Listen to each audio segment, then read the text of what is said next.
கர்த்தராகிய இயேசு கிறிஸ்துவின் பரிசுத்த நாமத்திற்கு மகிமையுண்டாவதாக. நாம் இன்று வேத பாடத்துக்கு நேராக நாம் கடந்து செல்ல போகிறோம். Bible study. ஆகையால் இன்றைக்கு நமக்கு வாசிக்கக்கூடிய வேத வசனங்கள் அப்போஸ்தலர் 7ஆம் அதிகாரம் 55ஆம் வசனம் முதல் 56 2 வசனங்களை மாத்திரம் நாம் வாசிப்போம். அப்போஸ்தலர் 7 55 56 மைக்கில் வாசிக்கணும். அவன் பரிசுத்த ஆவியினாலே நிறைந்தவனாய் வானத்தை அண்ணாந்து பார்த்து தேவனுடைய மகிமையையும் தேவனுடைய வலது பாரிசத்தில் இயேசுவானவர் நிற்கிறதையும் கண்டு, அதோ வானங்கள் திறந்திருக்கிறதையும் மனுஷகுமாரன் தேவனுடைய வலது பாரிசத்தில் நிற்கிறதையும் காண்கிறேன் என்றான். ஆமென். ஜெபிப்போம். அன்பின் பரலோக பிதாவே, உம்மை நன்றியோடு உம்மை துதிக்கிறோம், ஸ்தோத்திரிக்கிறோம். கர்த்தாவே, ஆண்டவர் இரட்சகராக இயேசு கிறிஸ்துவின் நாமத்தில் இந்த இரவு வேளையில் உம்முடைய சமூகத்திலே நாங்கள் கூடி வந்து உம்முடைய வார்த்தை சற்று தியானிக்கத்தக்கதாக இந்த வேதபாத வகுப்பை கர்த்தர் தந்ததுக்காக ஸ்தோத்திரம். கர்த்தாவே, இந்த வேத பாட வகுப்பின் மூலமாக நாங்கள் உம்முடைய சத்தியங்களை தெளிவாக புரிந்து கொள்ள பரிசுத்த ஆவியானவர் எங்கள் மனக்கண்களை திறந்து கொடுக்கும்படியாக ஜெபிக்கிறோம். வாசிக்கப்பட்ட வேத வசனங்களை கர்த்தர் ஆசீர்வதிப்பீராக. இந்த வசனங்கள் மூலமாக கர்த்தருடைய ஆவியானவர் அடியனுடைய நாவுகளை பிடித்து கொண்டு நீர் பேசும்படியாக ஜெபிக்கிறோம். கேட்க போகிற ஒவ்வொரு தேவனுடைய பிள்ளைகளும் ஆசீர்வதிக்கப்படுவார்களாக. சகல துதிக்க மகிமை யாவற்றையும் உமக்கு செலுத்துகிறோம். கர்த்தராகிய இயேசு கிறிஸ்துவின் நாமத்தில் கெடுக்கிறோம் பிதாவே, ஆமென். இந்த வார்த்தை செல்வோம். பிரியமானவர்களே, இன்று நம்முடைய தலைப்பை நாம் எடுத்துக்கொள்வோம். அல்லேலூயா. வேதாகமத்திலே நாம் ஒரு காரியம் பார்க்குறோம். பிரியமானவர்களே,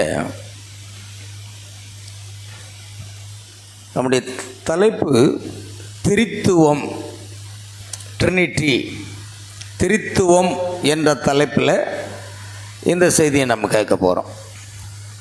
திரித்துவம் என்பது வேத பிரகாரமானதா? அது எங்கிருந்து கொண்டு வரப்பட்டது? அது வேதாகமத்தில் அது சொல்லப்பட்டிருக்கிறதா? இன்றைக்கி ஸ்தாபனங்கள் எல்லாமே திரித்துவம் என்ற ஒரு போதனையைத்தான் அவர்கள் பயன்படுத்தி கொண்டிருக்கிறார்கள். ஆகையால் அந்த அடிப்படையில் திரித்துவம் என்ற ஒரு காரியம் வேதாகமத்தில் இருக்கிறதா என்பதை குறித்து நாம் தியானிக்க போகிறோம். அல்லேலூயா. கர்த்தருக்கு மகிமை. பாருங்கள், முதலாவது கவனிங்க. திரித்துவம், பைபிள், பிரனாம்டி செய்தி, இந்த ரெண்டு என்ன சொல்லுகிறது என்பதை பார்க்கணும். இந்த கடைசி நாட்களிலே நாம் எதை தியானிக்கிறோம் என்றால், தேவனுடைய வார்த்தையும் இந்த காலத்திற்கென்று தேவனால் அனுப்பப்பட்ட தீர்க்கதரிசி இவர்கள் என்ன சொல்லுகிறார்கள். ஆமென். அல்லேலூயா. பாருங்கள், இப்போ திரித்துவம் என்றால் என்ன, திரித்துவம் என்றால் என்ன என்பதை முதலாவது நாம் பார்ப்போம். திரித்துவம் என்றால் பிதா, ஃபாதர், குமாரன், சன், பரிசுத்த ஆவி, ஹோலி ஸ்பிரிட், மூவரும் வேறுபட்ட நபர்கள் ஆனால் ஒரே தேவன் என்று சொல்லக்கூடிய ஒரு போதனை. திரித்துவம் என்பது பிதா ஒருவர், குமாரன் ஒருவர், பரிசுத்த ஆவி ஒருவர், மூவரும் வேறுபட்ட நபர்கள் ஆனால் ஒரே தேவன், மூவரும் சேர்ந்து ஒரே தேவன். இதுதான் திரித்துவ போதனை. அது பரிசுத்த வேதாகமத்துக்கு முரணாக இருக்கிறது. அல்லேலூயா. மூவரும் வேறுபட்ட நபர்கள் ஆனால் ஒரு தேவன் என்று சொல்லுவதுதான் சரி. ஆகிய ட்ரினிட்டி, ட்ரூன் காட் என்ற சொல் பைபிளில் எங்கும் இல்லை. அதாவது திரித்துவம் என்ற வார்த்தை என்ன செய்யலை, பைபிளில் எங்குமே கிடையாது. எங்கு பார்த்தாலும் நாம் கடந்த 2 நாட்களாக தியானித்து கொண்டிருக்கிறோம்.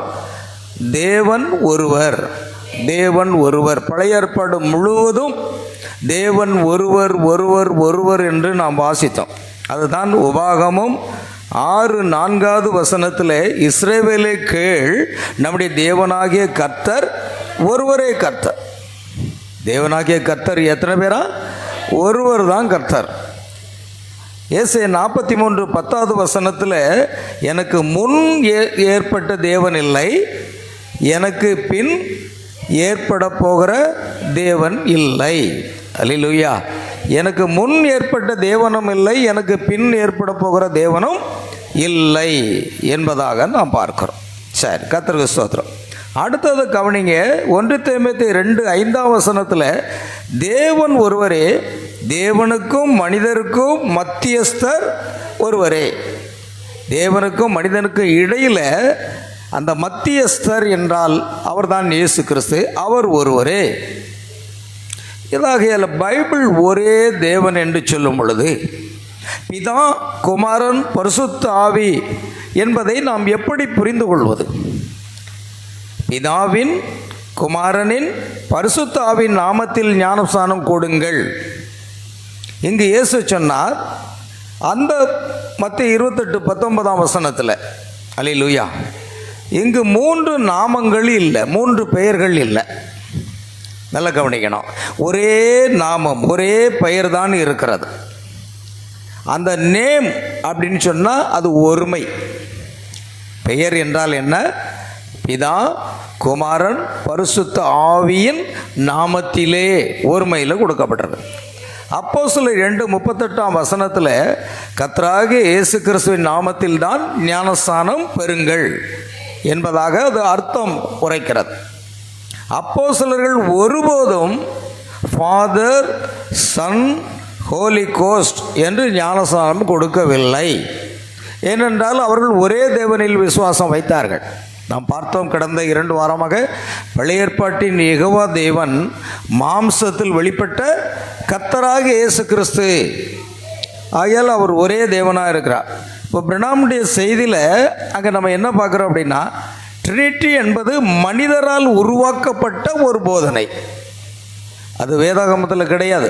மனிதரால் உருவாக்கப்பட்ட ஒரு போதனையாக இருக்கிறது. அங்கே தீர்க்கதரிசி பிரணாம் சொல்லும்போது ட்ரினிட்டி என்பது கத்தோலிக்க சபை அந்த நிசையா கவுன்சிலில் உருவான அந்த போதனை. முதல் 3 நூற்றாண்டுகள் வரைக்கும் அந்த போதனை கிடையாது. 1ஆம் நூற்றாண்டிலோ 2ஆம் நூற்றாண்டிலோ 3ஆம் நூற்றாண்டிலோ கிறித்துவம் என்ற வார்த்தை ஜனங்களுக்குள் சொல்லப்படவே இல்லை. ஆமென், அல்லேலூயா. அது அப்போஸ்தலர்களுடைய போதனையும் அல்ல. அப்போஸ்தலர் எங்கும் திரித்துவம் என்று பேசவே இல்லை. அதில் இது எப்போ வந்தது பாருங்க, கிபி 325 தான் அந்த நிசையா கவுன்சில் என்ற ஒரு காரியத்தை அங்கே ஏற்படுத்த வைத்தார்கள். ஆமென். கிபி 381 கான்ஸ்டன்டைன் அவனுடைய கவுன்சிலில் தான் இது சரியாக எழுதப்பட்டது. ஆமென். 325 கிபி 325 அதை பற்றி திருத்துவம் என்ற ஒரு போதனையை கொண்டு வந்தாலும் சட்டபூர்வமாக ரோமன் கத்தோலிக்க ஸ்தாபனத்தில் அது எழுதப்பட்டதாக இருந்தது. ஆமென். பாருங்கள், பைபிள் சொல்லுது 3 தேவன்கள் இல்லை. எத்தனை பேர் கிடையாது? ஏன்னா என்னை அன்றி உனக்கு வேறே தேவர்கள் உண்டாயிருக்க வேண்டாம் என்று யாத்திராகமம் 3ஆம் அதிகாரம் 2ஆம் வசனம் சொல்லுகிறது. 3 தேவன்கள் அல்ல, ஒரே தேவன். ஆனால் 3 வெளிப்பாடுகள். ஆமென். ஒரே தேவன் எத்தனை வெளிப்பாடா? 3 வெளிப்பாடுகள். ஆகையால் பிதா தேவன் மேலிருந்தார் அக்னி ஸ்தம்பமாக. குமாரன் தேவன் மாமிசத்தில் மனுஷகுமாரனாக இயேசுவாக இந்த பூமியில் ஒரு மனிதனாக இருந்தார். அல்லேலூயா. பரிசுத்த ஆவி தேவன் நமக்குள்ளாக வாசம் செய்கிறார். பிதா மேலே இருந்தார், எல்லாரும் மேலே இருந்தார். பவுல் அதாக எழுதுகிறார். எபேசியர் 5:4 சொல்லும் பொழுது அவர் எல்லார் மேலும், 4ஆம் வசனத்திலிருந்து நீங்கள் வாசிக்க, அவர் எல்லார் மேலும் எல்லாரோடும் எல்லாருக்குள்ளும் இருக்கிறவர். பார்த்தீங்களா? எல்லார் மேலும் அக்னி ஸ்தம்பமாக இருந்தார். எல்லாரோடும் மாம்சத்தில் வெளிப்பட்ட மனிதனாக இருந்தார். அடுத்ததை எடுத்துக்கொண்டீங்களானால் பரிசுத்த ஆவி என்பது நமக்குள் வாசம் செய்கிறவர். ஆமென். உலகம் என்னை காணாது, நீங்களும் என்னை, நான் உங்களுக்குள் வாசமாய் இருக்க போவதால், I shall be in you, நான் உங்களுக்குள் வாசமாய் இருக்க போவதால். ஆனால் தமிழ் பைபிளில் நான் உங்களுக்குள் வாசமாய் இருப்பதால் அப்படின்னு எழுதியிருக்கு. அது தவறானது. இருக்க போவதால். ஏன்னா அவர் பரலோகத்துக்கு போயிட்டு பெந்தகோஸ்தே நாளில் தான், 50வது நாளில் தான் இயேசு வீட்டிலிருந்து 50வது நாளில் தான் பரிசுத்த ஆவி அவர் இறங்கி வர்றார். அப்படியானால் நமக்குள்ள அந்த ஆவி இல்லை. அதனால் மாம்சமான யாவர் மேலும் ஊற்றுவேன், மாம்சமான யாவர் மேலும் என் ஆவியை ஊற்றுவேன் என்பது இயேசு வீட்டிலிருந்து 50வது நாளில் வருது. அதுதான் பெண்டகாஸ்ட் அப்படின்னு 50வது நாள். அல்லேலூயா.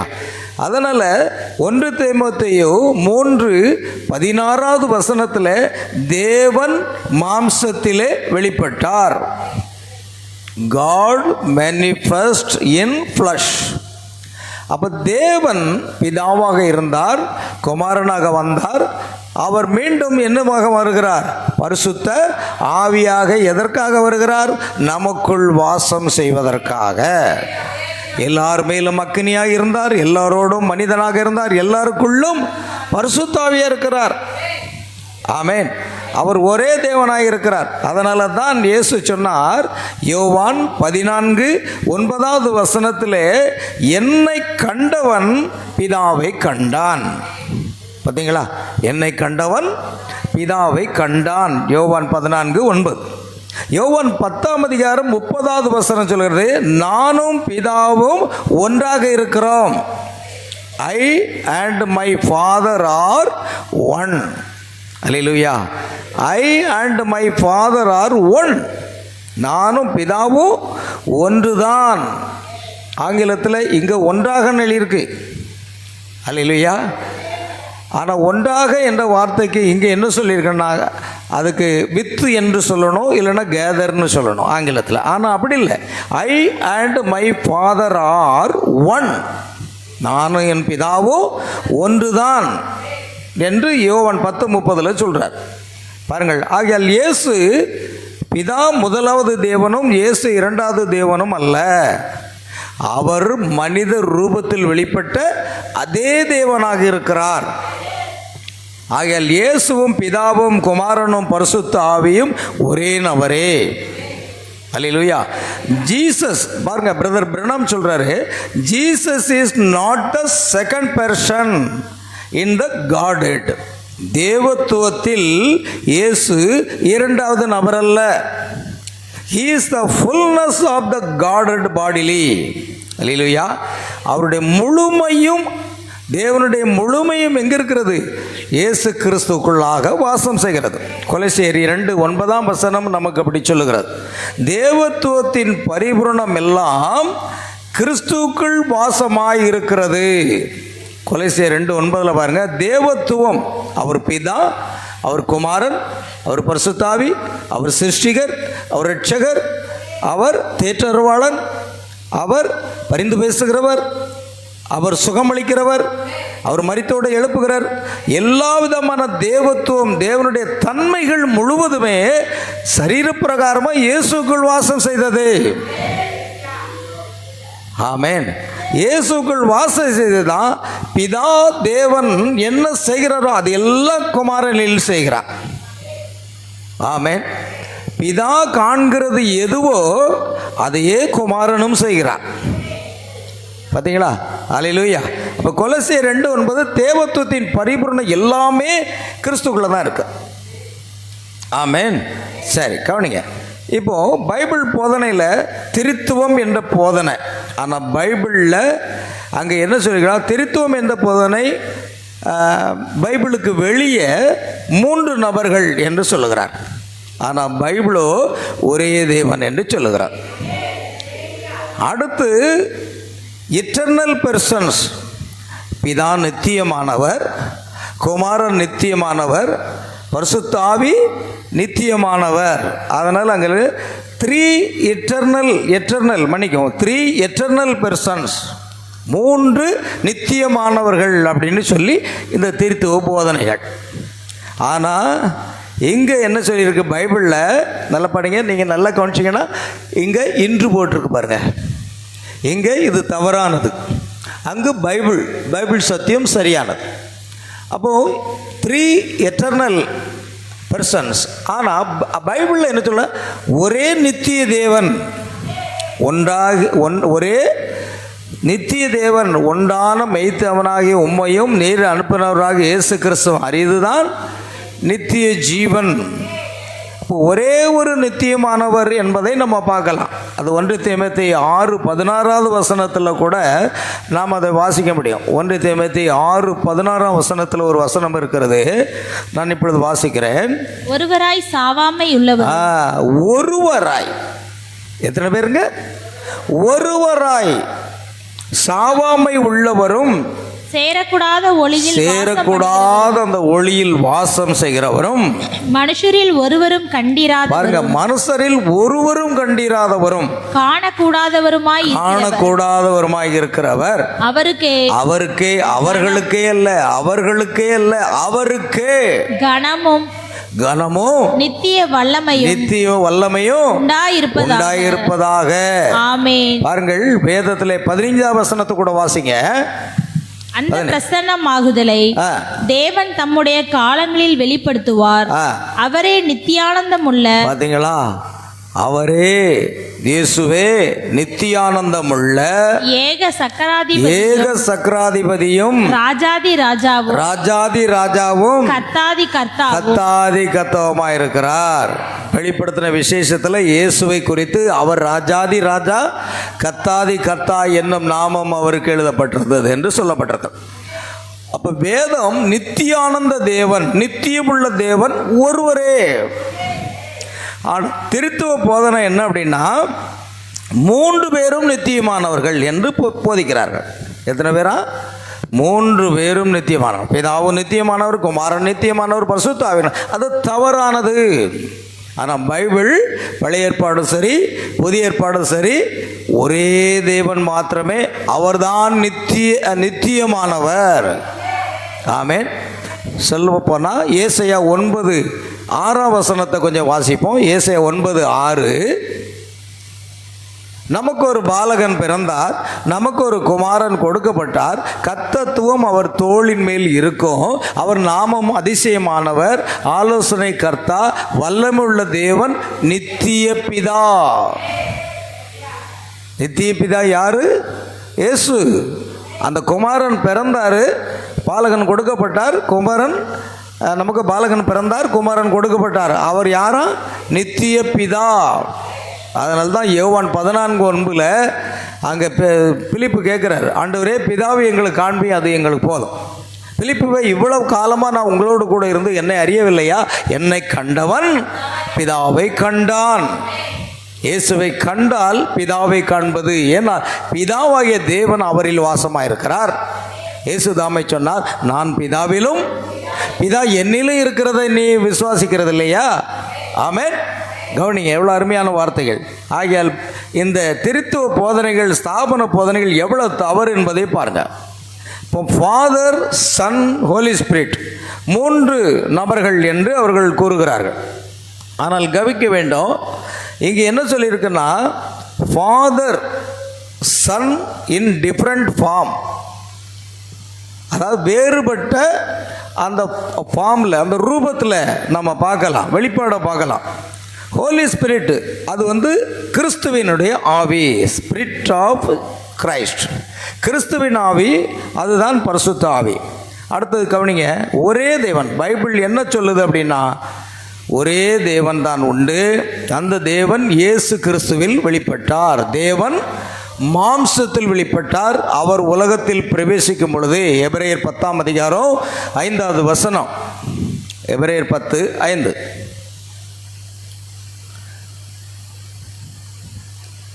நேரம் நீங்கள் எடுக்கிறது. எபிரேயர் 10:5, அதாவது என்ன சொல்லப்பட்டிருக்கு? அவர் உலகத்தில் பிரவேசிக்கும் பொழுது பலியையும் காணிக்கையும் நீர் விரும்பவில்லை, ஒரு சரீரத்தை எனக்கு ஆயத்தம் பண்ணினீர். பாத்தீங்களா? பூமியில் ஒரு சரீரத்தை ஆயத்தம் பண்ணினாருங்க. எங்கே? மரியாளுடைய கர்ப்பத்தில் தேவன் பரிசுத்த ஆவியினாலே நீ கர்ப்பவதியாகி ஒரு குமாரனை பெறுவாள், எனக்காக ஒரு சரீரத்தை ஆயத்தம் பண்ணுங்க. தேவன் உலகத்தில் பிரவேசிப்பதற்கு பலியும் காணிக்கையும் விரும்பாமல் ஒரு சரீரத்தை ஆயத்தம் பண்ணினார். பாருங்கள், அவர் தேவனுடைய ரூபமாக இருந்தும் தம்மை தாமே கொள்ளையாடின பொருளாக எண்ணாமல் தம்மை தாமே வெறுமையாக்கி அடிப்பின் ரூபம் எடுத்து மனுஷ சாயலானார். பிலிப்பியர் 2:6 பாருங்கள், அங்கே அருமையான ஒரு வார்த்தை சொல்லலாம். அவர் தேவனுடைய 6 அவர் தேவனுடைய ரூபமாக இருந்ததும் தேவனுக்கு சமமாக இருப்பதை கொள்ளையாடின பொருளாக இல்லாமல் தம்மை தாமே வெறுமையாக்கி அடிமையின் ரூபம் எடுத்து மனுஷ சாயலானார். அவர் மனுஷ ரூபமாய் காணப்பட்டு மரண பரியந்தம், அதாவது சிலுவையின் மரண பரியந்தம் கீழ்ப்படிந்தவராகி தம்மை தாமே தாழ்த்தினார். அல்லேலூயா. கவனிங்க, அதுதான் பிள்ளைகள் மாம்சம். இன்னும் கூட நீங்கள் எபிரேயர் 2:14 கூட நீங்கள் வாசிக்கலாம். எபிரேயர் 2:14 2:14 ஆதலால் பிள்ளைகள் மாம்சத்தையும் இரத்தத்தையும் உடையவர்களாக இருக்க தேவனும் அவர்களைப் போல மாம்சத்தையும் இரத்தத்தையும் உடையவரானார்.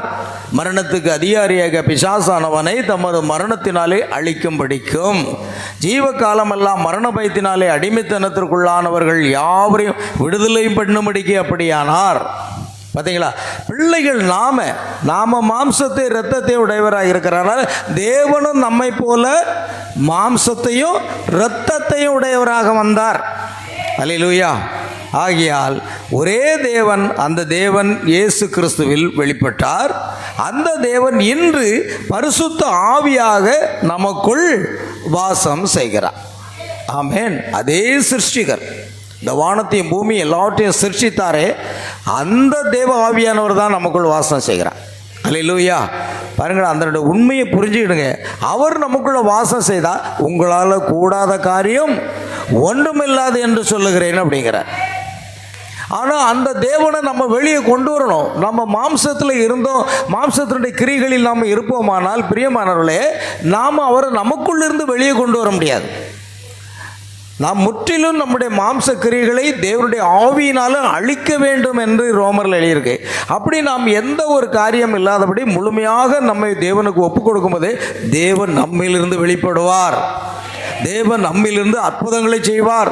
தேவன் நம் ஒவ்வொருவர் மூலமாக அதிசயங்களை செய்வார். எல்லா வியாதிகளும் சுகமாகிவிடும். அல்லேலூயா. ஆகியால் பிரியமான, திருத்துவம் என்பது பைபிள் சொல் அல்ல. முடிவுக்கு வருவோம். திருத்துவம் என்பது என்ன? பைபிள் சொல் அல்ல, அப்போஸ்தலர் போதனையும் அல்ல.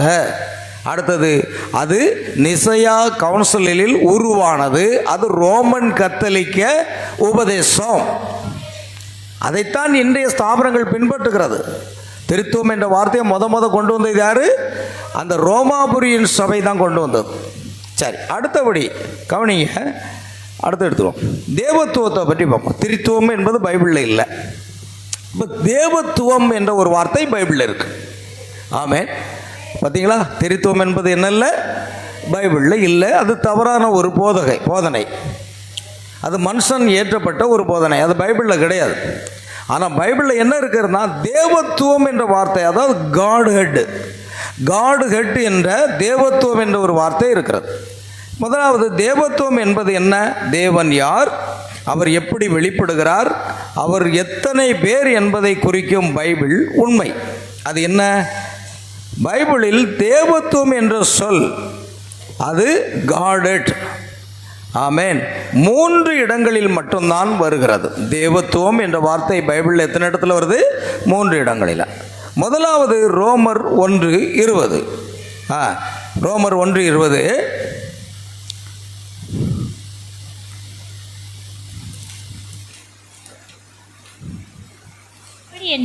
எப்படி என்றால், காணப்படாதவைகளாகிய அவருடைய நித்திய வல்லமை, தேவத்துவம் என்பவைகள் உண்டாக்கப்பட்டிருக்கிறவைகளினாலே உலகம் உண்டானது முதற்கொண்டு தெளிவாய் காணப்படும். ஆதலால் அவர்கள் போக்கு சொல்ல இடமில்லை. பாருங்க, ஏனெனில், வாசிக்கலாம் திரும்ப. ஏனெனில் எப்படி என்றால், காணப்படாதவைகளாகிய அவருடைய நித்திய வல்லமை, தேவத்துவம் என்பவைகள். தேவத்துவம் பார்த்தீங்களா? இங்கே தான் இருக்கு. ரோமர் 1:20 தேவத்துவம் என்ற வார்த்தை இருக்கிறது. அல்லேலூயா. உண்டாக்கப்பட்டிருக்கிறவைகளினாலே உலகம் உண்டானது முதற்கொண்டு தெளிவாய் காணப்படுகிறது. நீங்கள் ஏன் குழப்பிக்கிட்டு இருக்கீங்க? ஏன் திருத்துவம் என்ற போதனையை அந்த ரோமாபுரி கொண்டு வந்ததை ஏன் பின்பற்றுறீங்க? அது உலக தோற்றம் முதல் என்னவா இருக்குதான்? தெளிவாய் காணப்படுகிறது. ஆதலால் அவர்கள் போக்கு சொல்ல என்னல்ல, இடமில்லை. அவர்கள் தேவனை அறிந்தும் அவரை தேவன் என்று மகிமைப்படுத்தாமலும் ஸ்தோத்தரியாமலும் இருந்து தங்கள் சிந்தனைகளினாலே வீணரானார்கள். உணர்வில்லாத அவருடைய இருதயம் இருளடைந்தது என்று எழுதியிருக்கிறது.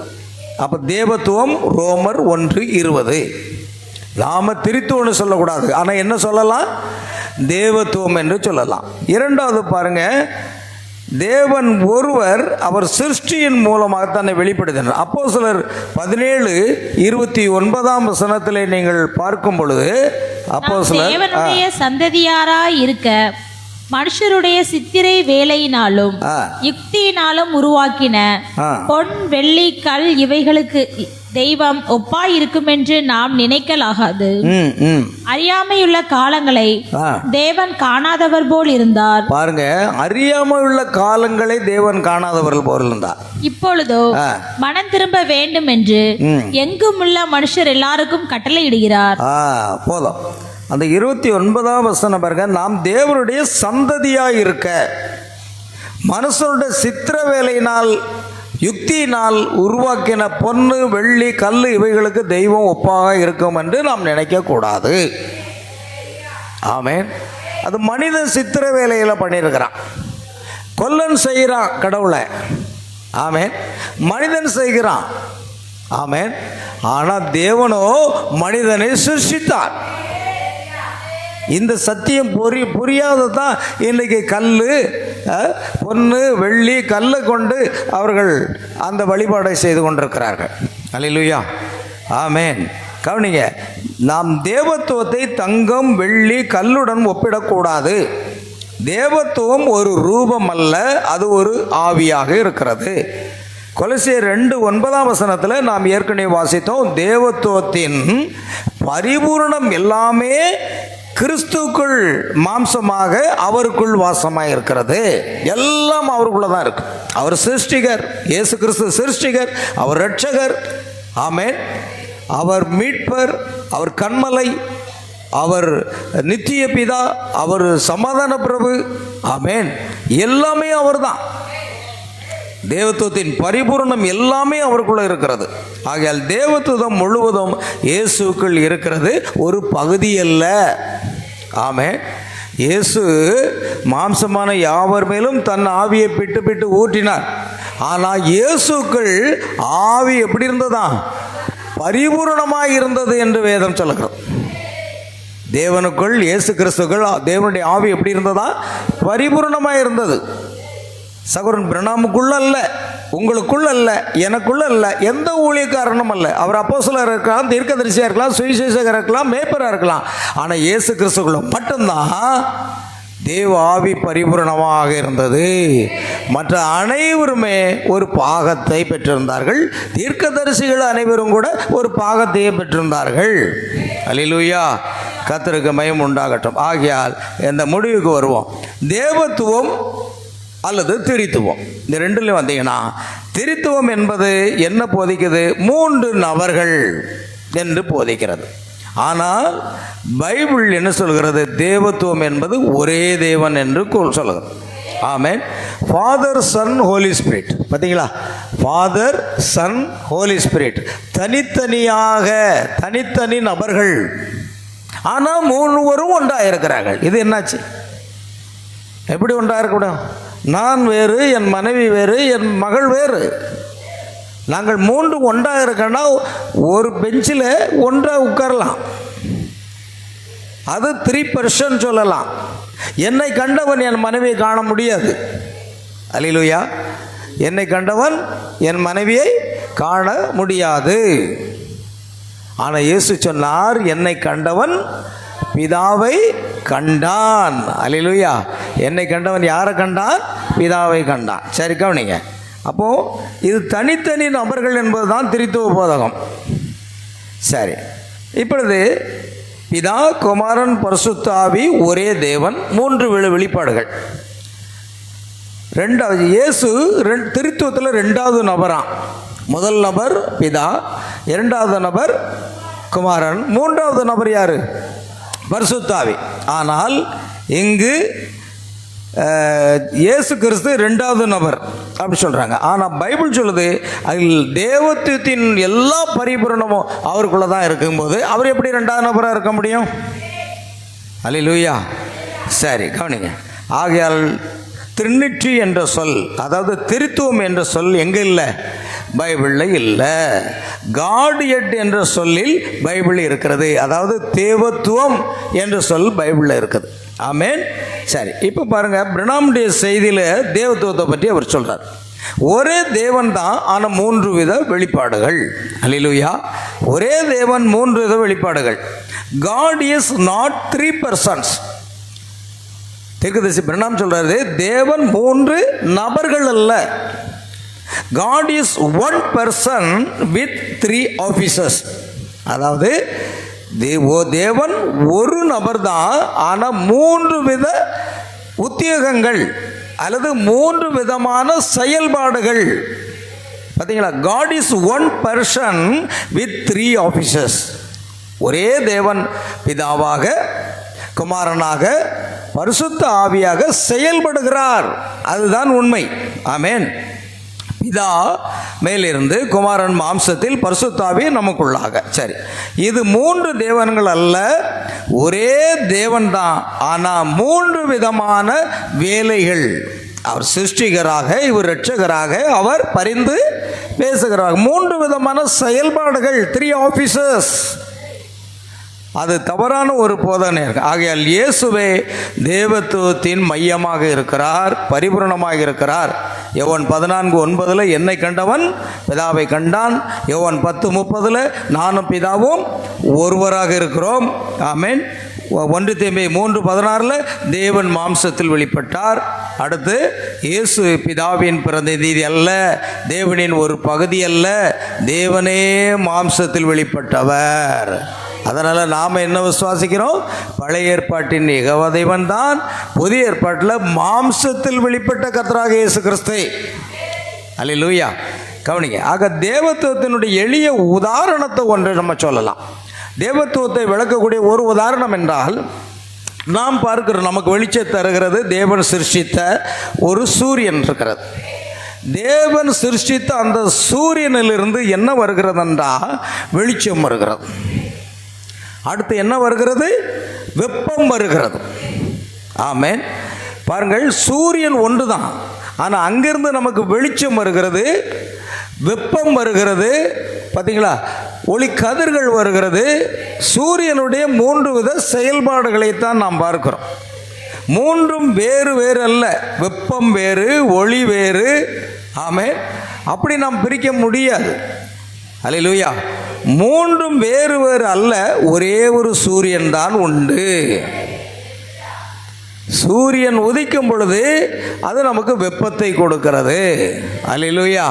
கர்த்தருக்கு ஸ்தோத்திரம் உண்டாக. வெளிச்சத்தை கொடுக்கிறது. சூரியன் நமக்கு வெளிச்சத்தை தருகிறது, அடுத்து வெப்பத்தை தருகிறது. ஆமென். ஆனால் ஒரே ஒரு சூரியன். அதான் உதாரணம். தேவன் ஒன்று, ஆனால் பிதா, குமாரன், பரிசுத்த ஆவி 3 வித வெளிப்பாடுகள். சுருக்கமாக சொல்லப்போனால் தேவத்துவம் என்றால் ஒரே தேவன். அந்த தேவன் இயேசு கிறிஸ்துவில் முழுமையாக வெளிப்பட்டார்.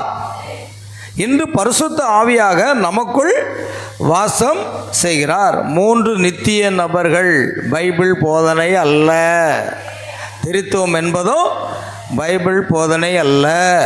அல்லேலூயா. பாருங்க. ஆகையால் பிரியமானவர்களே, நாம் இப்போ ஒரு காரியத்தை கவனிக்கிறோம்.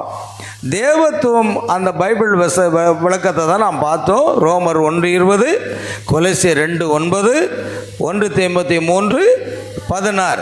இந்த 3 வசனங்களும் என்ன சொல்கிறது? தேவத்துவம் என்ற வார்த்தை. அல்லேலூயா. திருத்துவம் தேவத்துவம் என்றால் அது திருத்துவம் தவறானது, தேவத்துவம் என்னது பைபிளில் இருக்கிற ஒரு காரியம். அல்லேலூயா. கர்த்தருக்கு ஸ்தோத்திரம் உண்டாகட்டும். பாருங்கள், இப்போ நாம் பார்க்க போகிறோம். இப்போ 1 யோவான் 5ஆம் அதிகாரம் 7ஆம் வசனம் 2 காரியத்தை பார்த்து நம்ம முடிச்சிடும். பரலோகத்தில் சாட்சி இடுகிறவர்கள் மூவர். 1 யோவான் 5:7 வசனத்தில் நம்ம பார்க்குறோம். அல்லேலூயா. 1 யோவான் 5:7. பரலோகத்திலே சாட்சியிடுகிறவர்கள் மூவர், பிதா, வார்த்தை, பரிசுத்த ஆவி என்பவர்கள். பரலோகத்தில் சாட்சி இடுகிறவர்கள் மூவர். என்ன சொல்லியிருக்கு பைபிளில் பழைய ஏற்பாடு புதிய ஏற்பாடுலாம் ஒருவர்னு சொல்லுங்க. இயேசு கூட என்ன சொன்னார்? மார்க் 12:29 உன் தேவனாகிய கர்த்தரிடத்தில் முழு இருதயத்தோடோ முழு ஆத்மாவோடும் முழு மனதோடும் பலத்தோடும் அன்பு கூர்வாயாகன்னு சொன்னார். மத்தேயு 4ஆம் அதிகாரம் 10ஆவது வசனத்தில் அவர் என்ன சொல்கிறாரு? உன் தேவனாகிய கர்த்தரை பணிந்து கொண்டு அவர் ஒருவருக்கே.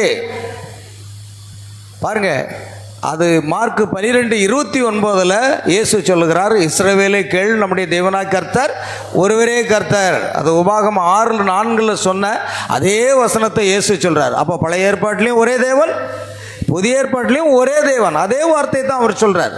குறிச்சிட்டு வீட்டில் போய் நீங்கள் தியானிங்க. அல்லேலூயா. அதே நேரத்தில் நம்ம பார்க்குறோம் என்ன சொன்னோம், அதாவது ஒரே தேவனை பற்றி தான் பழைய ஏற்பாட்டிலே சொல்லுது. அப்போ மத்தேயு 4:10 அவர் இயேசு சொன்னார், என்ன சொல்கிறாரு? உன் தேவனாகிய கர்த்தர், அப்பாலபோ சாத்தானே உன் தேவனாகிய கர்த்தரை பணிந்து கொண்டு. பாருங்க, அப்பாலபோ சாத்தான்னு ஏன் சொன்னார் தெரியுமா? ஒன்றுக்கு மேற்பட்ட தேவன் கிடையாது, என்னை அன்றி உனக்கு வேற தேவர்கள் இருக்க வேண்டாம். அப்போலோ சாத்தானே அப்படின்னு சொன்னால் தேவனை பணிந்து கொள்றதும் உண்டு, பணிந்து கொள்ள வேண்டும். என்னை என்ன செய்யணும்? பணிந்து கொள்ள வேண்டும் என்று சாத்தான் இயேசுவினிடத்தில் சொன்னான். ஆமென். தேவனை தவிர வேறு யாரும் தொழுது கொள்ள, உயர வானத்திலும் தாழ பூமியிலும் கர்த்தரே தேவன். பரலோகத்தில் இருக்கிறவரும் பரலோகத்திலிருந்து இறங்கினவரும் மனுஷகுமாரன் அல்லாமல் பரலோகத்துக்கு ஏறினவன் ஒருவனுமே இல்லை. ஆமென். ஹல்லேலூயா. பாருங்கள், எவ்வளவு வார்த்தைகள் அங்கே இருக்கிறதை நம்ம பார்க்குறோம். கர்த்தருக்கு ஸ்தோத்திரம் உண்டாகட்டும். அது யோவான் 3:12 ஏதோ ஒரு வசனம்னு நினைக்கிறேன், அது கொஞ்சம் ஞாபகம் இல்லை. சரி, பார்க்கலாம். கவனிங்க அருமையான தேவனுடையங்களே. ஆகையால் பைபிள் படி 1 யோவான் 5:7 நாம் சற்று தியானிப்போம். இப்போ பரலோகத்தில் சாட்சி இடுகிறவர்கள் மூவர் அப்படின்னா பழைய ஏற்பாடும் சரி புதிய ஏற்பாடும் சரி எங்கேயிலே மூவர்னு வரலையே, எங்கேயுமே 3 நபர்கள்னு இல்லையே. அப்போ இந்த வசனம் எப்படி வந்தது? அதைத்தான் நம்ம பார்க்குறோம். இந்த வசனம் எப்படி பைபிளில் தானே இருக்குது அப்படின்னு சொல்லுவாங்க. நாங்கள் ஐயா பைபிளில் இருக்குது, ஆனால் எப்படி வந்தது, எந்த ஆண்டில் வந்தது, சரித்திரத்தை ஆராய்ஞ்சு பாருங்க. ஆமென். அல்லேலூயா. பாருங்கள், யோவான் 5:7 விவாதமான வசனம். சில பைபிள்களில் உள்ள ஒரு வாசனம், பரலோகத்தில் சாட்சி இடுகிறவர்கள் மூவர், பிதா, வார்த்தை, பரிசுத்த ஆவி, இம்மூவரும் ஒன்றே. ஆமென். வேடிக்கையாக இருக்கிறதல்வா? அல்லேலூயா.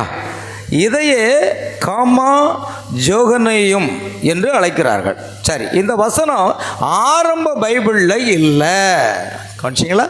இந்த வசனம் ஆரம்ப பைபிளில் இந்த வசனம் கிடையாது.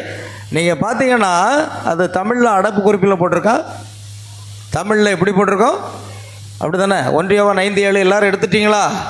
முக்கியமான வசனம் இது, மற்றவங்களுக்கு நீங்கள் சொல்கிறதுக்காக தான். 1 யோவான் 5:7 பாருங்கள். அந்த வசனம் பரலோகத்தில் சாட்சி இடுகிறவர்கள் மூவர், பிதா, வார்த்தை, பரிசுத்த, அடைப்பு குறிகளில் போட்டிருக்கு. நான் மும்பையில் இருந்த காலகட்டத்தில் ஒரு 35 வருஷம் இருக்கும். மும்பையில் இருந்த காலகட்டத்தில் ஒரு பெந்தகோஸ்தே சபையை விட்டு நான் வெளியே வந்தேன். ஏன்னா என்னால் அந்த உபதேசத்தை என்னால் ஏற்றுக்கொள்ள முடியலை. அல்லேலூயா. அப்படி வரும்போது பிரியமான தேவப்பிள்ளைகளே, அங்கிருந்து அநேக சகோதரர்கள் என்னை சந்திக்க வந்தார்கள். நான் சொன்னேன், ஐயா 1 யோவான் 5:7 ஏன் மூவர்னு போட்டிருக்கு அப்படின்னு கேட்கும்போது அவர் சொல்கிறாரு, இது வந்து பைபிள் வசனம் அப்படின்னு சொன்னார். நான் சொன்னேன், ஏன் அடைப்பு குறிகள் போட்டிருக்கிறது அப்படின்னு. இல்லை, இது முக்கியமான வசனம் அப்படின்னா பைபிளில் மற்ற பகுதி முக்கியமானது இல்லையா? அல்லேலூயா. அது மட்டும் முக்கியமான வசனமா? அப்போ மற்ற வசனங்கள் முக்கியமானது இல்லையா? நான் இயேசு சொன்னார், ஒரு எழுத்தாகிலும் ஒரு எழுத்தின் உறுப்புகள் ஒளிந்து போவதை காட்டிலும் வானம் பூமி ஒளிந்துவது இலகுவாக இருக்கும் என்று சொன்னார். அப்படின்னா இது மட்டும் முக்கியம்னு எப்படி சொல்கிறீங்க? அப்போ நான் கேட்டேன், பிரதர் உங்களுக்கு தெரிஞ்சுன்னா சொல்லித்தாங்க, இல்லைன்னு நான் உங்களுக்கு என்ன செய்கிறேன், சொல்லித்தரேன். இது கிட்டத்தட்ட 35 வருஷம் முன்னாடி நடந்த சம்பவம். அல்லேலூயா. நான் உங்களுக்கு சொல்லித்தரேன்னு சொன்னேன். நான் சொன்னேன், ஏன் அடைப்புக்குறிகள் போட்டிருக்கேன்னா, மூல மொழிபெயர்ப்பில் என்ன இல்லை? இந்த வசனம் இல்லை.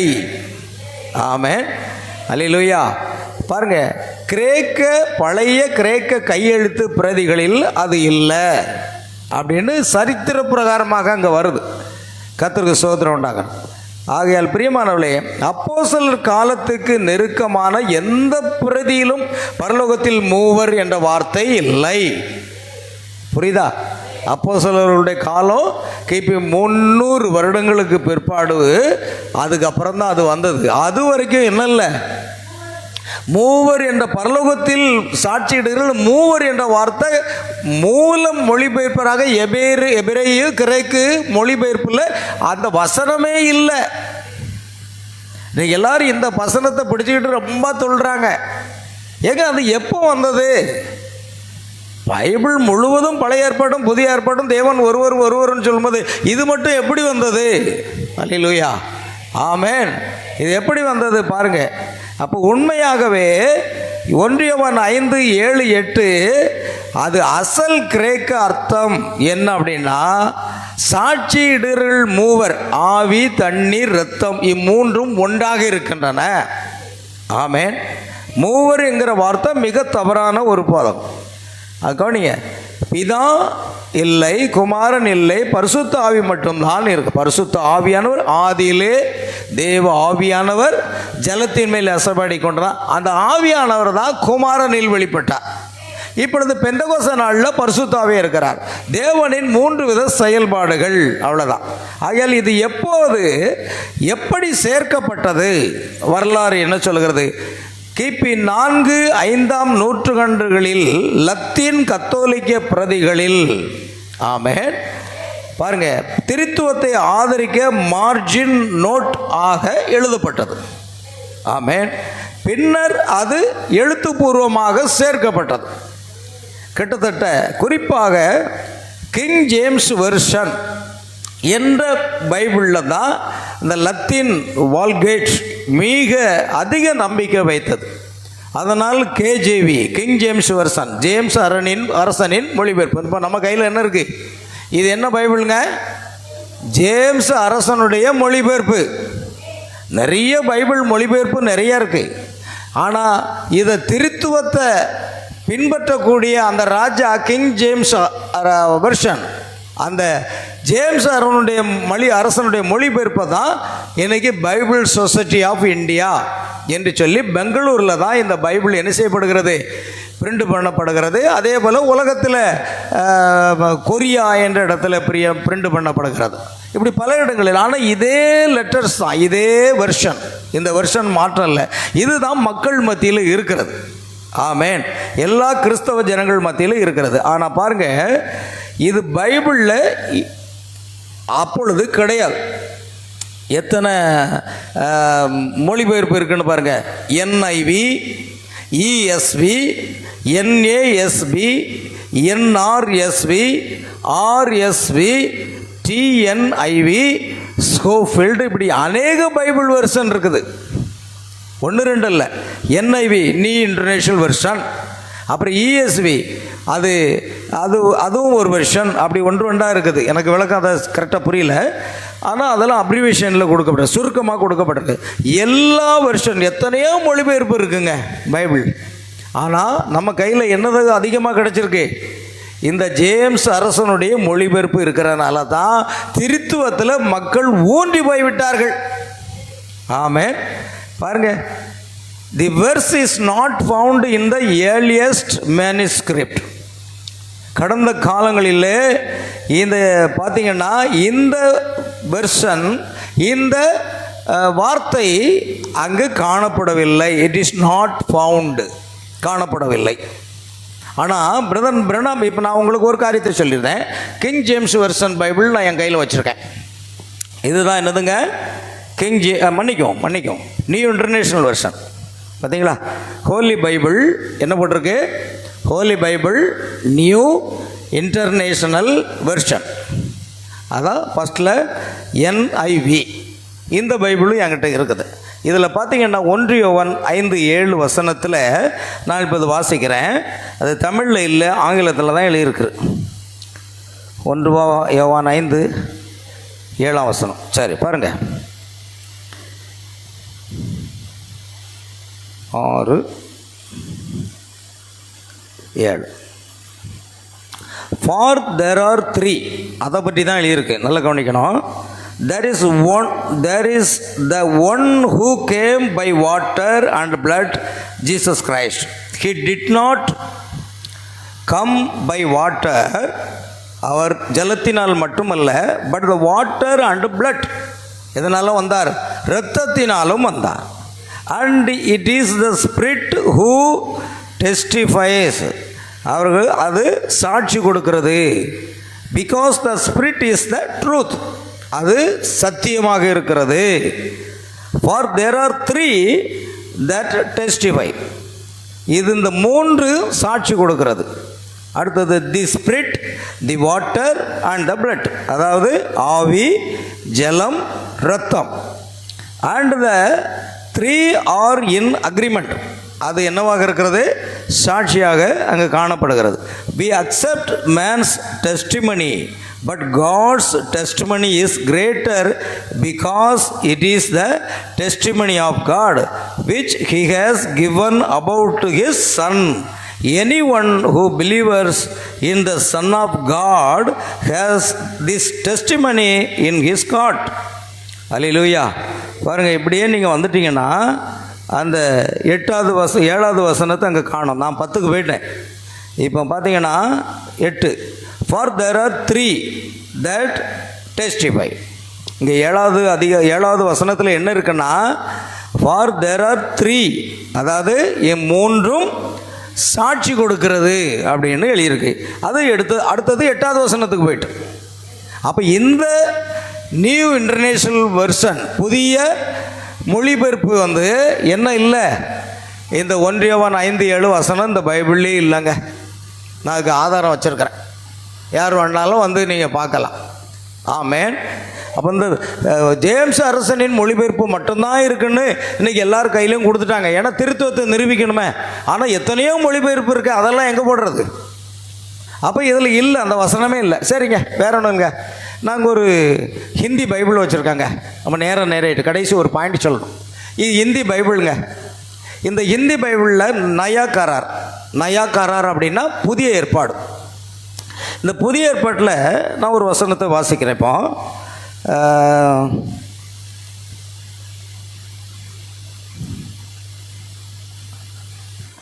1 யோவான்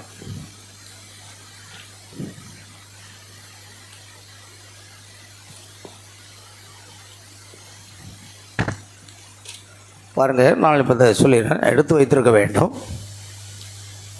பிரகட்கான்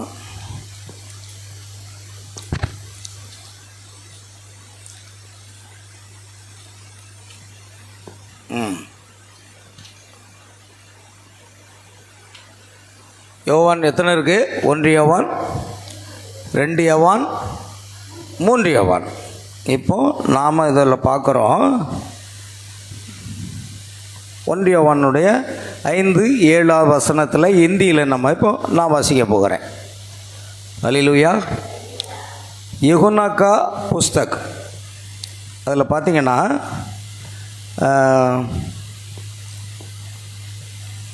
1 யோவான், 2 யோவானில் 5ஆம் அதிகாரம் 2ஆம் அதிகாரம் நான் பார்த்துறேன். ஒரு நிமிஷம், நான் இதை எடுத்து வச்சுருக்கணும், கொஞ்சம் தப்பாயிட்டு. 3, 4, 5, 3, 4, 5. சரி, இந்த 5ல் 7வது வசனத்தை நம்ம பார்க்குறோம். 1 யோவான் 5:7 எல்லோரும் எடுத்து வச்சுருக்கீங்களா? 1 யோவான் 5ஆம் அதிகாரம் 7வது வசனம் இல்லையா? சரி, இப்போ நம்ம பார்க்குறோம். அல்லேலூயா.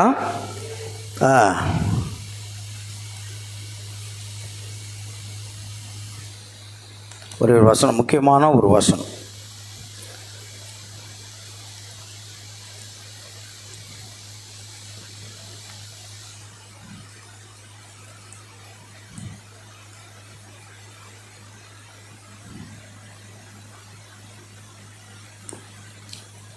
Price Lord Jesus. நான் கரெக்டாக அதை எடுக்க முடியல எனக்கு. 1 யோவான் 5:7 இது பைபிளில், இந்த இந்தி பைபிளில் அது இல்லை. இந்தி பைபிளில் அது இல்லை.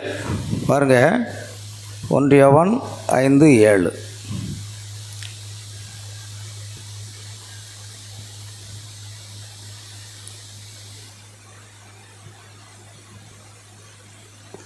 கொஞ்சம் நான் ஒரு நிமிஷம், நம்ம நேரம் ஆகிட்டு.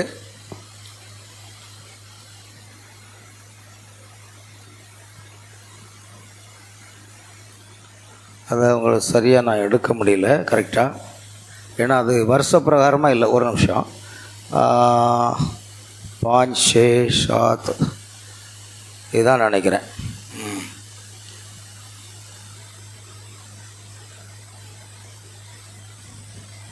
இதில் இன்னொரு நாள் கூட நம்ம பார்க்கலாம்.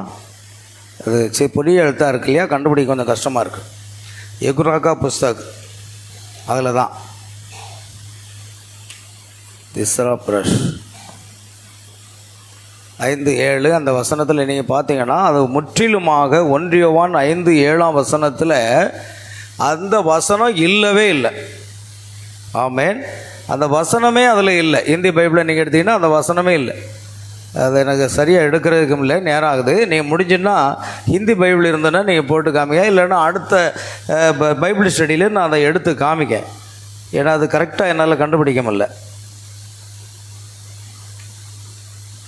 சரி, நம்ம அதை விட்டுருவோம். 1 யோவான் 5:7 ஹிந்தி பைபிளில் நான் இன்னும் வரும்போது அதை விளக்கி காமிக்கேன். 1 John 5:7 was added by the Catholic Church.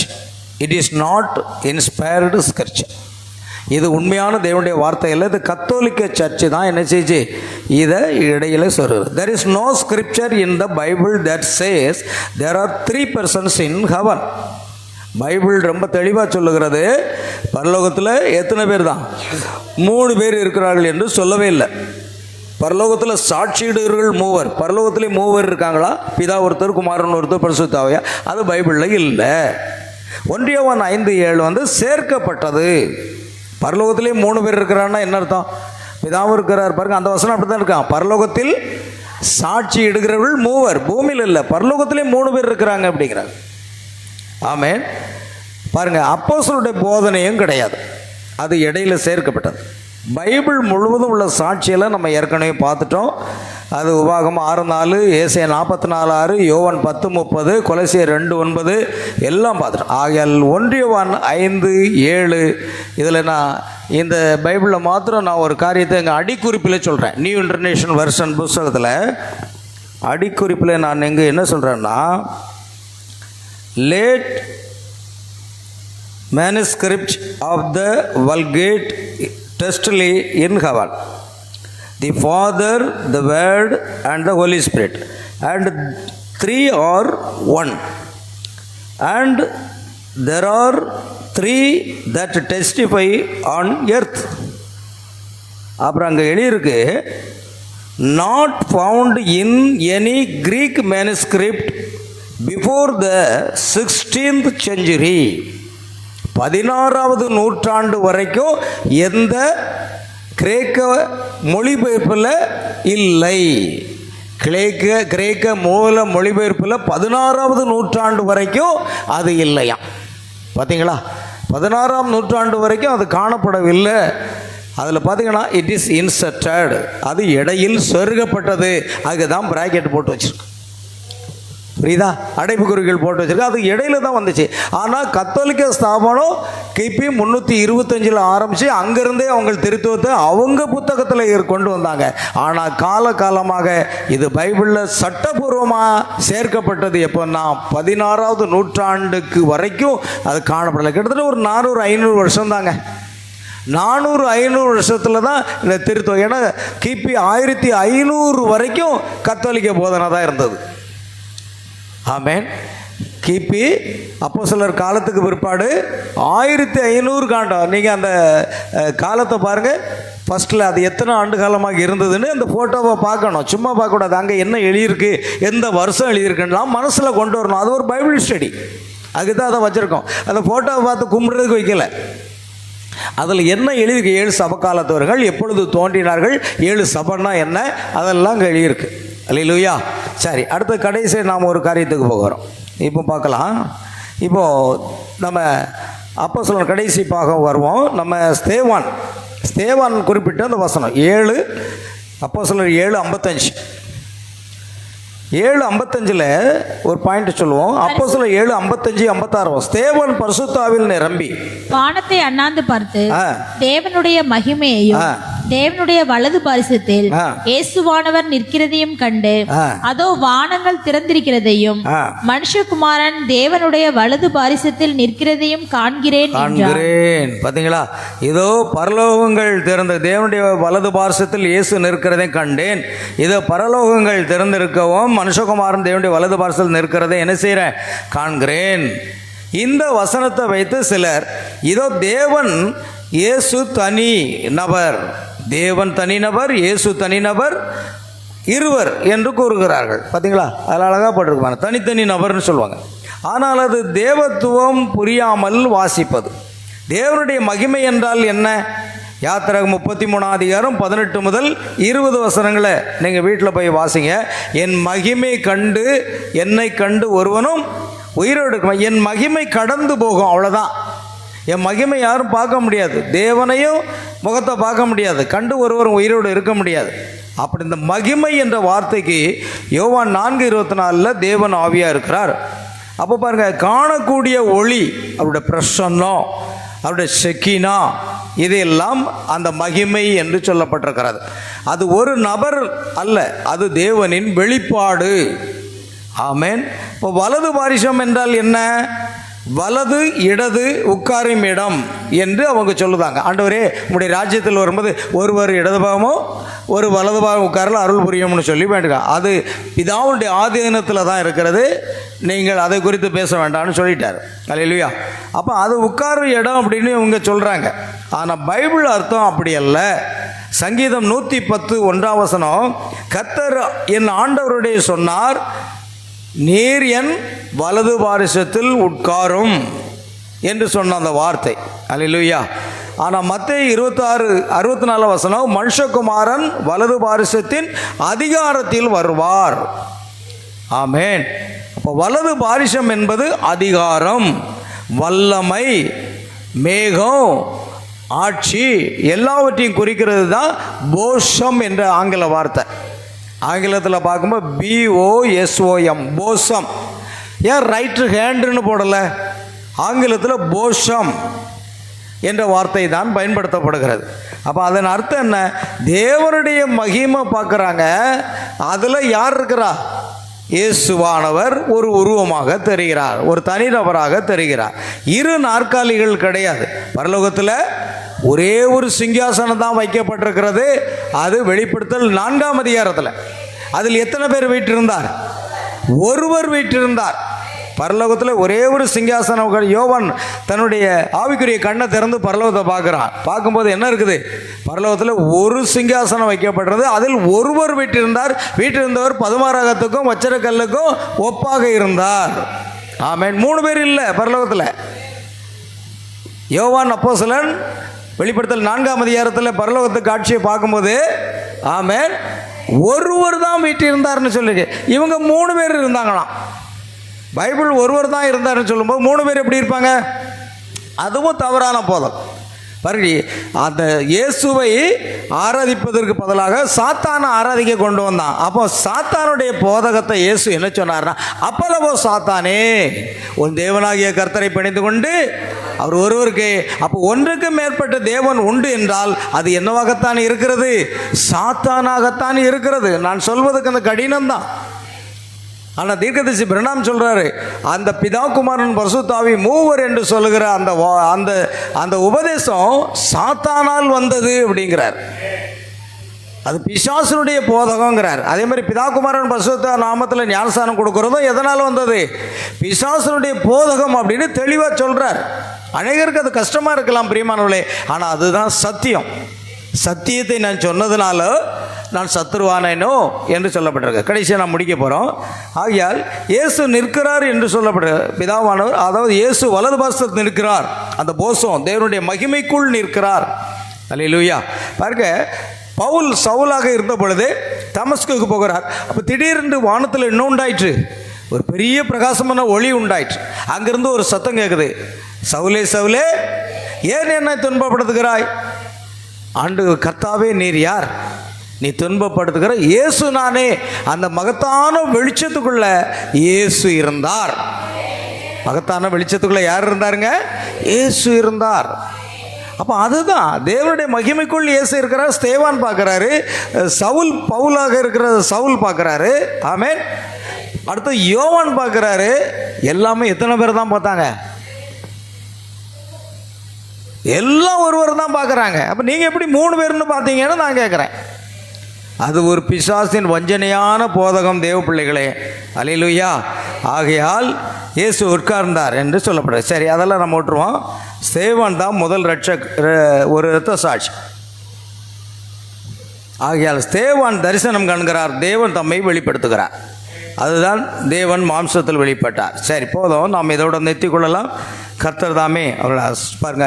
தீர்க்கதரிசி பிரணாம் சொல்கிற ஒரு வார்த்தைகளை நான் வாசித்து முடிக்கிறேன். Stephen did not see two gods. ஸ்தேவான் 2 தேவனை பார்க்கவில்லை. ஆமென். He saw the Spirit of God and Jesus. ஆமென். இயேசுவாகிய அந்த தேவனுடைய ஆவியான அந்த தேவனை தான் பார்க்கிறார். ஆமென். The same God manifested. அந்த அதே தேவன் தான் மாம்சத்தில் வெளிப்பட்டார். Right hand does not mean a chair. Right hand வலது பாரசத்தில் உட்காரோம். சரி, நீ சொல்லுங்க, கர்த்தரின் ஆண்டவருடைய என்னுடைய வலது பாரசத்தில் உட்காரோம். இயேசு பிதாவினுடைய வலது பாரசத்தில் உட்கார்ந்து கொண்டு பரிந்து பேசுகிறவராக இருக்கிறார் அப்படிங்கிற ஒரு வார்த்தையை பார்த்துக்கிடுங்க. வலது பாரசத்தில் உட்கார்ந்து கொண்டு பரிந்து பேசி கொண்டிருக்கிறாருன்னா அர்த்தம் என்ன? வலது பக்கத்தில் ஒரு இயேசு கீழே உட்கார்ந்தாரா? சரி, பிதா சேரில் உட்காந்துருக்காருங்க, சிங்காசனத்தில் பிதா உட்காந்துருக்காரு. இயேசு சொல்லுங்களேன் கொஞ்சம் வாய் திறந்து, எங்கே இருந்தார்? கீழே உட்காந்துட்டு இருந்தார். ஏடா, அங்கே பரலோகத்தில் ஒரே ஒரு சிங்காசனம் தானே இருக்கு. ஆமென். இப்போ 2 சேர் இருக்குங்க அப்படின்னா நான் ஒருத்தர் இருக்கலாம், நீங்கள் சகோதரர் யாராவது ஒருத்தர் உட்காரலாம். ஒரே சேர் இருந்தால் யார் இருக்கணும்? பாஸ்டர் தானே இருக்கணும். அப்படி தானேங்க. ஒரு சேர் தான் இருக்குன்னா நீங்கள் என்ன சொல்லுவீங்க? பாஸ்டர் நீங்கள் உட்காருங்க அப்படின்னு தானே சொல்லுவீங்க. 2 சேர்னா கதை வேறு. ஆனால் பரலோகத்தில் ஒரே ஒரு சிங்காசனம் தானே இருக்கு. ஆமென். 2 சேர்லையே அவருடைய வலது பாசத்திலிருந்து பரிந்து பேசி கொண்டிருந்தார்னா அப்போ அவருக்கு ஒரு சிங்காசனம், இயேசுக்கு ஒரு சிங்காசனம், 2 சிங்காசனம் இருந்திருக்கணும் இல்லையா? அது இல்லையே, ஒரே ஒரு சிங்காசனம் தான் இருந்தது. அதில் எத்தனை பேர் வீட்டிருந்தார்கள்? ஒருவர் தான் வீட்டிருந்தார்கள். ஆமென். ஆகையால் 2 தேவன்கள் இல்லை, வலது பாரிசம் அதிகாரம். இயேசு தேவன் வெளிப்பட்ட ரூபம். அல்லேலூயா. கவனிங்க. ஆகையால் இன்னும் அநேக காரியங்கள், ஒரு சில காரியங்கள் நான் முடிந்து விட்டது நினைக்கிறேன். ஆகையால் ஸ்தேவன் கண்டது தேவனுடைய மகிமை, ஆவியான தேவன். இயேசு அதே தேவனுடைய மாம்ச பிரகாரமான வெளிப்பாடு. ஆமென். அது இடம் அல்ல, வலது பாரிசம், right hand of bosom. Right ஹேண்டில் இருக்கிற சேர் அல்ல, சிங்காசனம் அல்ல, போஷம். 2 தேவன்கள் இல்லை, திரித்துவம் நிரூபணம் அல்ல, ஒரே தேவன் என்பதுதான் வெளிப்பாடாக இருக்கிறது. அல்லேலூயா. கர்த்தர் தாமே உங்களை ஆசீர்வதிப்பாராக. இன்னும் ஒரு சில காரியங்கள் இருக்கிறது, அதையெல்லாம் நான் அப்புறம் அடுத்த வாரத்தில் நாம் சந்திப்போம். நாம் யாவரும் எழுந்து நாம் ஜெபிக்கலாம். எல்லாம் நாம் ஜெபிப்போம். கர்த்தருக்கு மகிமை உண்டாகட்டும். அருமையான தேவனுடைய பிள்ளைகளே, கர்த்தராக இயேசு நாமம் மகிமைப்படுவதாக. ஆண்டவருக்கு ஸ்தோத்திரம் உண்டாகட்டும். ஜெபிப்போம். அன்பை கர்த்தாவே, இந்த அருமையான புதன்கிழமை அன்று இரவு நாங்கள் தேவனுடைய பிள்ளைகளாக நாங்கள் கூடி வந்து ஆண்டவரே உம்முடைய வார்த்தையை தியானிக்கத்தக்கதாக எங்களுக்கு நீர் தந்த கிருபைக்காக ஸ்தோத்திரம். ஆண்டவரே, தேவத்துவம் என்ற வார்த்தை தான் பைபிளில் இருக்கிறது. திரித்துவம், திரியகத்துவம் என்ற வார்த்தைகள் பைபிளில் இல்லை. இது மனிதரால் கொண்டு வரப்பட்டதாக நாங்கள் காண்கிறோம் ஆண்டவரே. ஆகையால் நாங்கள் தேவத்துவத்தை விசுவாசிக்கிறோம். தேவத்துவத்தின் எல்லா பரிபூரணமும் இயேசு கிறிஸ்துக்குள்ளாக சரீரப்பிரகாம வாசமாய் இருந்தது என்று நாங்கள் விசுவாசிக்கிறோம். நீர்தான் பிதா, நீர்தான் குமாரன், நீர்தான் பரிசுத்த ஆவியாக வெளிப்பட்டிருக்கிறீர் என்று நாங்கள் பார்க்கிறோம் ஆண்டவரே. நித்திய தேவன் மாத்திரமே உண்டு என்று நாங்கள் பார்க்கிறோம் ஆண்டவரே. சோதரிக்கிறோங்க தாவே. இந்த பைபிள் ஸ்டடி ஆனது தொடர்ந்து நடைபெற கர்த்தர் கிருபை செய்யுங்க. இது உங்களுடைய பிள்ளைகளுக்கு பிரயோஜனமாக இருக்கட்டும். இதை கேட்டு தவறான போதனைகளில் இருக்கிற தேவனுடைய பிள்ளைகள் வார்த்தைக்கு திரும்ப கர்த்தர் கிருபை செய்ய வேண்டுமா ஜெபிக்கிறோம். சகல துதி கன மகிமை யாவற்றையும் உமக்கு செலுத்துகிறோம். எங்கள் கர்த்தராகிய இயேசு கிறிஸ்துவின் நாமத்தில் கேட்கிறோம் பிதாவே. என் ஆத்மாவே கர்த்தரை ஸ்தோத்ரி, என் முழுள்ளமேருடைய பரிசுத்த நாமத்தை ஸ்தோத்ரி. என் ஆத்மாவே கர்த்தரை ஸ்தோத்ரி. கர்த்தர் செய்த சகல உபகாரங்களையும் மறவாதே. ஆமென். அல்லேலூயா. கர்த்தராகிய இயேசு கிறிஸ்து உங்கள் ஒவ்வொருவரையும் ஆசீர்வதிப்பாராக. God bless you.